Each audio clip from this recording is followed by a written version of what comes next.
Non, donc l'appareil, j'en reviens tout de même à la même chose, il y a toujours nous utilisons le secteur comme antenne, comme dans la plupart des appareils de TSF modernes. Nous avons le filtre en question, et alors cet appareil excessivement simple est d'un rendement désastreux. Pour traiter le contenu d'un verre d'eau, vous mettrez 3 semaines. Vous y arriverez, mais vous mettrez 3 semaines. Il fallait trouver un accélérateur. Nous avons cherché beaucoup de choses. Et nous en avons trouvé un, le premier que j'ai trouvé, c'est un appareil, c'est un brouilleur de TSF que nous avions pris aux Allemands à la fin de la guerre. Cet émetteur, qui est émet sur une très grande longueur d'onde avec énormément d'harmoniques, branché aux 2 pôles du filtre, augmente, multiplie immédiatement d'une façon invraisemblable le rendement de l'appareil. Si vous voulez, je me sers souvent de cette expression. Je dis, si vous voulez tamiser de la farine, si vous avez un tamis posé là et si vous versez votre farine dessus, il va en passer un petit peu, puis ça s'arrêtera tout de suite. Si vous voulez tamiser la farine, il faut secouer le tamis, n'est-ce pas? Eh bien, nous secouons le tamis, le filtre électrique, en envoyant dedans une infinité de longueurs d'onde, et nous supposons, car nous supposons toujours, que quand une harmonique ou une longueur, probablement une harmonique, car les longueurs sont trop basses, quand une harmonique arrive en résonance avec la fréquence que nous recherchons, il se produit un véritable coup de bélier électrique semblable à un coup de bélier hydraulique, et quelque chose passe d'une façon importante dans le tamis. Nos premiers appareils ont été faits comme ça, et nous avons longtemps fait de l'eau avec ce procédé. Et alors, c'est là que nous avons pu voir, dans un laboratoire de l'école polytechnique qu'on avait bien voulu mettre à ma disposition, nous avons fait les pesées systématiques de fusion des électrodes dans de l'eau tridistillée sous l'action de ces appareils. Et quand nous avons eu des pesées, quand nous avons pu dire, eh bien, nous avons mis dans ce litre d'eau tant de milligrammes d'or, immédiatement, le préparateur me dit, nous allons vérifier. Il prend un réactif qu'il met dans la bouteille, et au lieu de voir apparaître la coloration rouge que nous attendions, rien. Ah! L'or n'était plus sur l'électrode, et le réactif se refusait à le détecter dans la bouteille. Barthélemy, appelé à la rescousse, me dit, évidemment, vous avez transformé de la matière en énergie, vous ne pouvez pas la retrouver, le réactif agit sur la matière à l'état matière, vous ne pouvez pas la retrouver. La bouteille est mise là avec une étiquette et un beau jour, environ 3 mois après, en arrivant au laboratoire, nous voyons la bouteille toute rouge. L'or était revenu à son état d'or.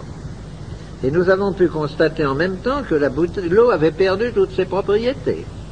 Elle n'agissait plus, elle n'avait plus aucune action sur les êtres vivants, sur les graines, sur tout cela. Elle a donc été pendant 3 mois dans un état où elle agissait, et alors elle n'agissait plus. Maintenant, nous savons pourquoi, n'est-ce pas? Toutes ces questions ont été élucidées. Nous savons quelle est la durée de l'eau, nous avons pu situer, et là, maintenant qu'on le dit, mais tout le monde dit, mais c'est absolument évident, quand vous chauffez de l'eau à 63 degrés, vous la tuez. 63 degrés, c'est la température de pasteurisation. C'est la température où l'on supprime toute vie. C'est la frontière entre la vie et la mort, entre l'énergie et la matière à l'état stable.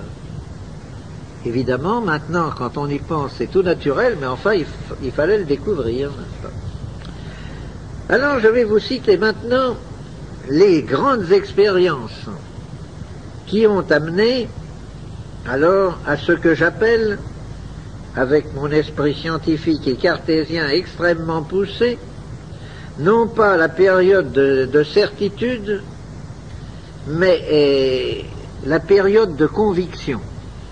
La période de certitude, nous l'aurons quand nous aurons découvert l'appareil de mesure.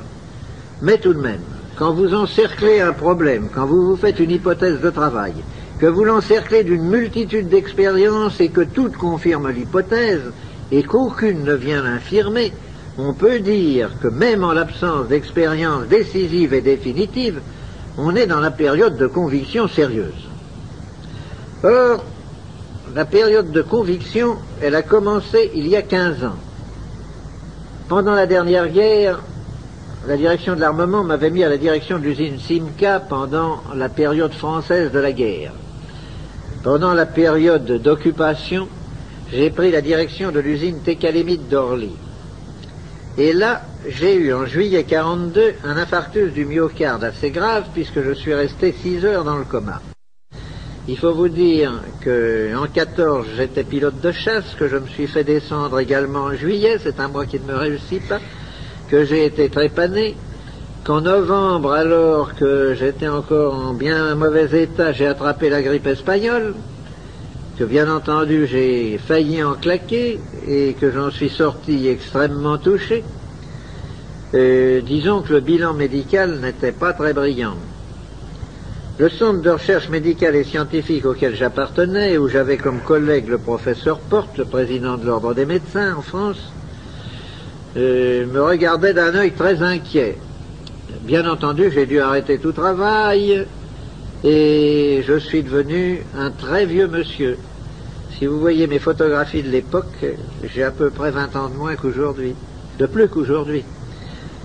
Et en 45, ça allait tellement mal que Porte a dit à ma femme, si Monsieur Violet a des précautions à prendre, Madame Violet, il faut les lui faire prendre vite. Qu'est-ce que vous appelez vite, docteur? 2 mois, peut-être 3. Or, à l'époque, j'avais déjà constaté que cette eau avait une action indiscutablement tonique sur les organismes vivants, mais quand j'ai parlé à des médecins de faire des essais, ils ont levé les bras au ciel, en me disant « Ouh, pensez-vous que nous allons utiliser ça?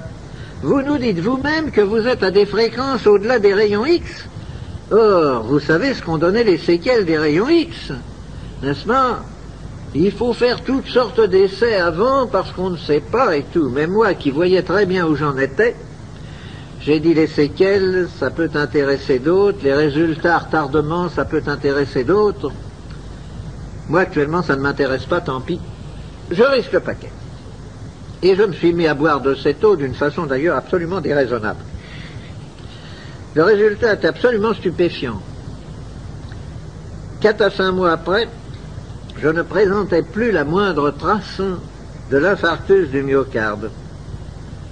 Je n'avais même pas dans les diagrammes ce qu'on appelle la cicatrice de l'infarctus. Et quand je suis rentré à Paris et que je suis allé voir Porte, qui avait pris la précaution avant de me laisser tenter l'expérience de me prendre des radios, toutes sortes de contrôles et tout, et qu'on a superposé mes radios à celles prises 5 mois avant, on a eu la stupéfaction de constater que certaines choses considérées comme impossibles actuellement médicalement s'étaient produites. Par exemple, que l'aorte déroulée et spiralée que j'avais 5 mois auparavant s'était presque complètement reconstituée. Et actuellement, j'ai une aorte normale. Et si je montre à un docteur mes radios de 45, il me dira c'est pas vous. Et cependant, il y a certains détails d'accidents osseux de ma carrière, de ma longue carrière sportive, qui montrent que c'est cependant bien le même individu, qu'il n'y a aucune contestation possible. Alors nous avons commencé à essayer. C'est là que l'on a craint, on m'a dit oui, mais vous êtes un vieux bonhomme, quels sont les... Est-ce qu'il ne va pas y avoir des mutations génétiques et tout cela? C'est là que nous avons commencé à élever des cobayes, les enfants, et puis les enfants des enfants des enfants, et nous sommes arrivés à la 7e génération. Quand nous avons eu la certitude qu'il n'y avait pas de mutation génétique, j'ai dit, vous allez me débarrasser le labo de tous ces cobayes. Nous avons offert aux laboratoires qui les achètent des cobayes en leur disant, contrairement à ce qu'on vous offre habituellement, ce n'est pas du cobaye juste d'arriver à l'âge adulte, il y en a, mais il y en a qui se portent admirablement, que nous avons élevés pour faire des recherches sur les modifications génétiques, ça ne fait rien, ça va très bien. 15 jours à 3 semaines après, tous les cobayes rentraient, on ne peut pas faire d'expérience avec, on ne peut pas les rendre malades. C'est là que nous avons découvert l'histoire que je vous ai racontée tout à l'heure, de la piqûre qui ne rend pas le cobaye malade, et que nous avons découvert toute l'histoire. Et puis les essais ont continué. On a fait des essais chez Randouin sur des rats, sur des cobayes. Tous les résultats ont été publiés. Et puis un jour, un docteur m'a dit, moi je risque le paquet. Cet homme-là, je vais vous dire son nom parce qu'il mérite, l'humanité lui doit quelque chose d'énorme. Sans lui, ça ne se serait pas développé comme ça. C'est le docteur Ghislain, le député maire de Roubaix, médecin-chef de l'hôpital de la Fraternité à Roubaix, qui est le plus grand hôpital de France. Il m'a dit, envoyez-moi vos appareils, il n'y a qu'un moyen de savoir si vraiment vous ne vous trompez pas. Nous allons mettre tout l'hôpital pendant 6 mois au régime de votre eau. Le résultat était le suivant. Un rapport à l'Académie de médecine. Première constatation. Dans la plupart des cas, la durée de la maladie est réduite d'un tiers. Il n'y a pas de séquelles ni de rechute. Deuxième constatation. Il n'y a pas eu de contre-indication d'aucune sorte. Troisième constatation. Le personnel non malade, le psychisme du personnel non malade a évolué de façon curieuse et les réclamations dont nous étions continuellement assaillis ont disparu à la fin du 2e mois. À la suite de ce rapport, bien entendu, l'Académie de médecine a publié dans ses bulletins à 2 reprises des rapports extrêmement élogieux sur les résultats que donnait le traitement par cette eau. Et dans mon pays, la sécurité sociale a cru qu'elle allait faire quelque chose. Monsieur Legras, qui est le président de la Caisse nationale de la sécurité sociale, a dit, grâce à ça, nous allons dépeupler un peu les hôpitaux, nous allons faire de la place. Seulement, il y a les gens de métier, et il y a les parlementaires, et il y a les lois. L'Académie de médecine a commis l'erreur, qui nous sert à nous, de mettre à la fin de son rapport que cette eau n'avait aucune contre-indication, aucun effet spécifique, qu'elle agissait uniquement en éveillant dans l'organisme un processus d'autodéfense qui n'existait pas auparavant, et que par conséquent, elle ne saurait être considérée comme un médicament. Alors là-dessus, étant donné les lois qui nous régissent, on m'a dit, mais monsieur, la sécurité sociale ne peut pas rembourser votre eau. Ce n'est pas un médicament. Alors, la Caisse nationale de la sécurité sociale demande à corps et à cri que l'eau soit diffusée. Les sécurités qui ne sont pas d'État, comme les chemins de fer par exemple, se sont empressés de rembourser l'eau et de la préconiser, en disant grâce à cela nous faisons des économies considérables. Les grands organismes se sont empressés de faire la même chose, mais la sécurité sociale reste impavide et ne veut rien savoir.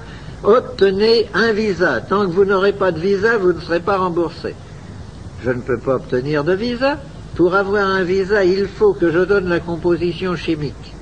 Or, si vous faites analyser de l'eau en période d'utilisation, c'est-à-dire ayant moins de 3 à 4 mois, vous ne trouverez rigoureusement rien. On vous dira c'est de l'eau pure, il n'y a rien là-dedans.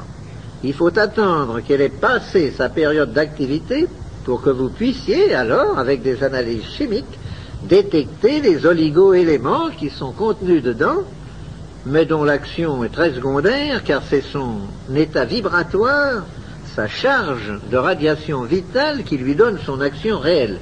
Les oligo-éléments ne sont qu'un complément, une orientation de l'eau. Si vous voulez, 75% d'effet général et 25% d'effet orienté. Cet effet orienté étant d'ailleurs parfaitement mesurable dans certaines maladies bien définies. C'est cette expérience qui, de toutes, à mon avis, est la plus intéressante. Contrôle sur des animaux. Je vous ai dit tout à l'heure qu'il y avait 740 brebis. Au moment de l'anglage, évidemment, il naît une tripotée de petits agneaux tous les jours. Nous avons pris ces agneaux, s'il y en avait de trop faibles ou d'anormalement forts, on les écartait, et nous avons fait 2 lots d'agneaux de 50 agneaux absolument semblables, mais à quelques grammes près. Nous les avons mis dans 2 bergeries à côté l'une de l'autre, et nous leur avons donné une nourriture pesée. Tous les 2 buvaient l'eau du puits de la ferme, mais les premiers tels qu'elle sort du puits, les deuxièmes après qu'on les fait passer dans l'appareil de traitement. Au bout de 100 jours, le premier lot d'agneaux était à 35 kg poids marchand et donnait 17 kg 200 de viande nette par agneau. Il a fallu 120 jours au deuxième lot, c'est-à-dire 20 jours de nourriture de plus, de frais de bergerie, de berger, de toutes sortes de choses, pour atteindre le même poids marchand de 35 kg, et une fois dépouillé, au lieu de peser 17 kg 200 de viande nette de toute première qualité, il pesait 16 kg 0,80 de viande nette d'une qualité moindre. Gain pour l'exploitant par agneau, 1 kg 120 de viande nette et l'économie de 20 jours de nourriture et de bergerie, c'est-à-dire une économie considérable.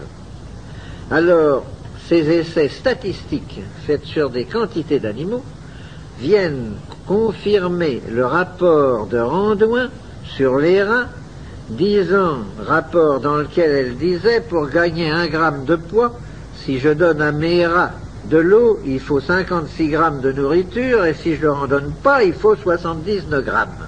Nous retrouvons sur des animaux supérieurs le même pourcentage, les mêmes chiffres que nous trouvions chez Randouin. Et alors, sur les gens, dites-vous, alors ça va nous faire devenir obèses? Eh bien, pas du tout. C'est que sur les gens, ça n'a pas du tout cette action-là. Ça ne modifie pas en apparence votre appétit, mais ça accélère le moment où vous êtes rassasié. Et j'ai toujours été un assez bon vivant et un gros mangeur. Eh bien, je mange incontestablement beaucoup moins que je ne mangeais quand je ne prenais pas d'eau. Un très grand docteur de Paris m'a dit un jour, je vais faire un essai. J'ai une occasion unique. J'ai un couple, la femme pèse 108 kilos, le mari, lui, il est à 47. Alors évidemment, je vais essayer quelque chose. Je vous les envoie, donnez-leur de votre eau, que nous voyions ce que ça fait. D'abord, il a fallu dépenser énormément de salive pour leur faire comprendre qu'ils devaient boire l'eau tous les deux de la même bouteille. Le mari me disait comme un leitmotiv, mais si ça fait maigrir ma femme, moi ça va être une catastrophe pour moi. J'avais beau lui dire, mais non, c'est un régulateur glandulaire, elle est trop grosse, il y a des glandes qui ne marchent pas, vous êtes trop maigre pour la même raison, mais ce sont d'autres glandes, on va remettre votre hypophyse en route et vous allez voir. Enfin, il ne comprenait pas, mais il l'a fait tout de même. Mais le résultat a été ce que Gautier attendait. La femme s'est mise à maigrir et le mari a engraissé. Par conséquent, vous n'avez pas à redouter de devenir gros ou maigre en buvant de cette eau. J'en bois depuis 15 ans, je pèse 63 kilos. Je peux faire n'importe quoi, je pèse 63 kilos. Mes fonctions officielles en France m'amènent à assister beaucoup plus souvent qu'à mon tour à des réceptions, à des banquets, à toutes sortes de choses, et à faire beaucoup d'écarts de régime. Ça n'a absolument aucune espèce d'importance. J'ai ma femme, je vous dirais que ça fait 42 ans que je suis marié, n'est-ce pas? Je ne vous dis pas son âge, mais vous le déduirez facilement. J'ai ma femme ses amis sont extrêmement étonnés qu'elle puisse manger des petits gâteaux, de la crème, être très gourmande et tout, et rester non pas maigre, car elle n'est pas maigre du tout. Elle mesure 1,67 m et elle pèse 58 kilos, mais elle peut faire également tout ce qu'elle veut. Elle peut aller passer 2 mois en Normandie et abuser des sols à la crème, des maquereaux à la crème et de toutes les bonnes choses qu'il y a dans ce coin-là. Elle ne bouge pas d'un gramme. On dirait que c'est un régulateur, n'est-ce pas? Elle agit, je redis les paroles de l'Académie de médecine, n'est-ce pas, comme quelque chose qui augmente l'autodéfense, le tonus de l'individu, qui éveille dans l'organisme un processus d'autodéfense qui n'existait pas auparavant et qui augmente l'action des médicaments.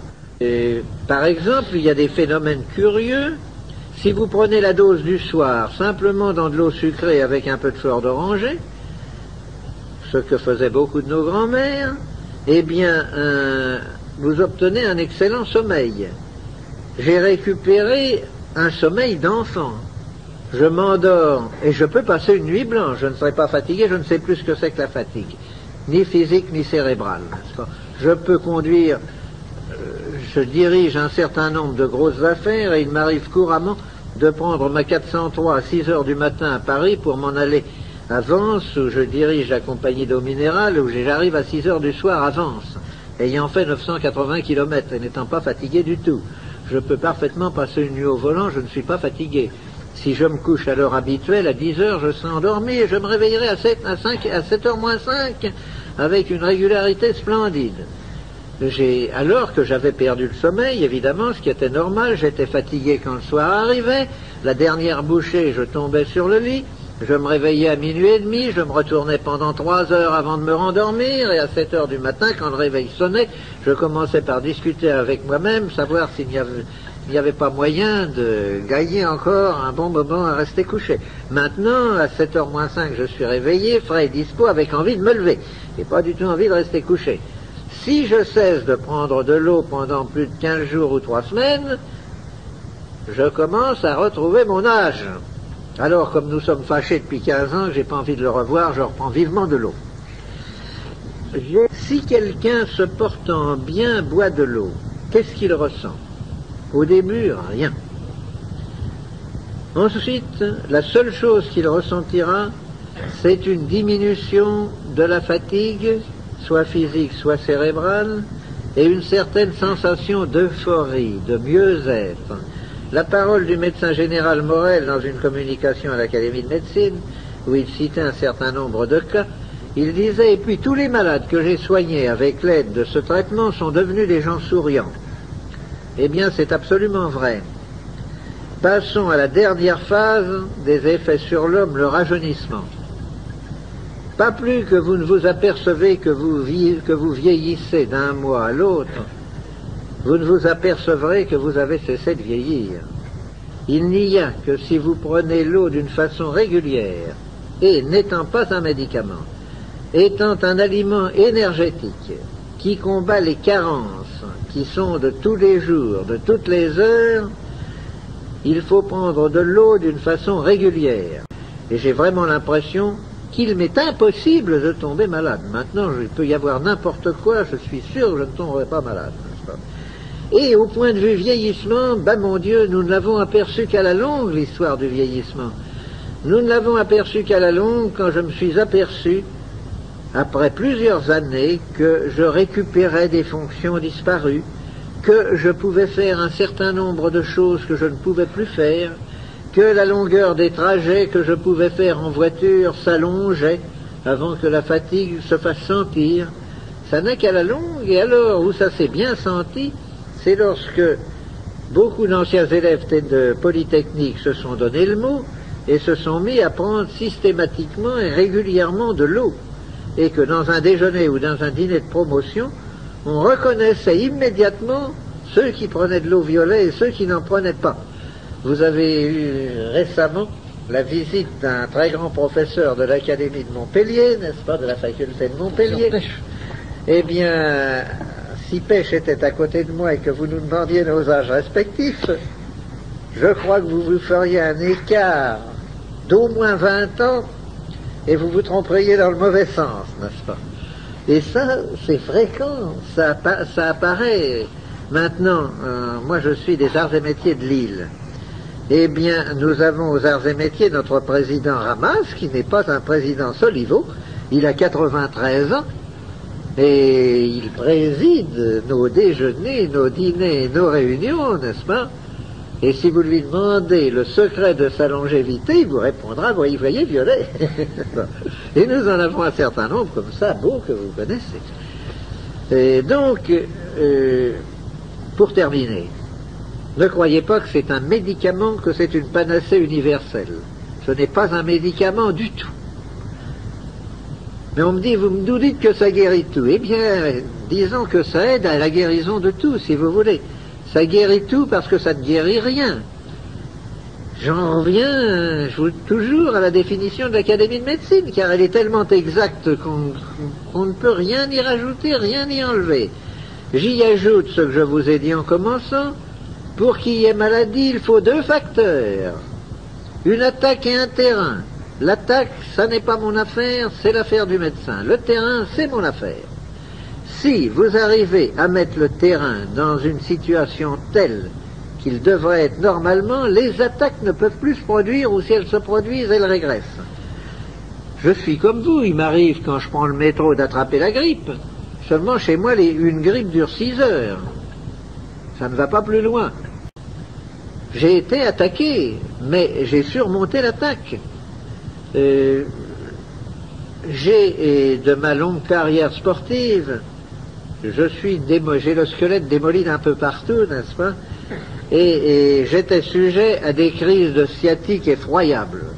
Mais alors, j'ai vu me rouler sur le lit à se demander si je n'allais pas me jeter par la fenêtre malgré des piqûres. On a tout essayé, les piqûres intrarachidiennes, tout ce qu'on peut essayer. Ça durait 4 ou 5 jours, c'était effroyable.